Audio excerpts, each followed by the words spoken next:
The media landscape has changed tremendously over the last 10 years. You and I have seen it as part of a generation that has grown up with the advent of the influencer. That wasn't a thing in 2000, right? That's a very, very new phenomenon. And obviously this industry and this space has only grown exponentially to such an extent that for the first year, the DNC invited yourself and myself, 200 content creators. And not only were we in that space, we were in that space as part of the media landscape, the press landscape. We had press credentials.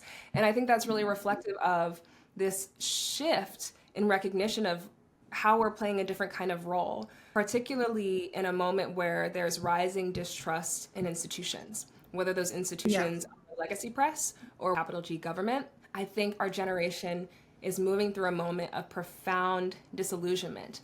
And I would argue for very good reason. I think we've been deeply failed in many ways by people, organizations that were and are supposed to protect us. How could we, or why would we trust institutions when we're the generation that grew up doing shooter drills in schools? Why would we trust institutions when we're the generation watching the climate crisis be exacerbated because the people who are supposed to have our collective interests in mind are prioritizing billionaires and big oil? Of course, we're turning towards one another because we recognize that institutions don't get us free, we get us free. And I think this shift to folks getting their news from more content creators like myself and yourself is a reflection of that disillusionment.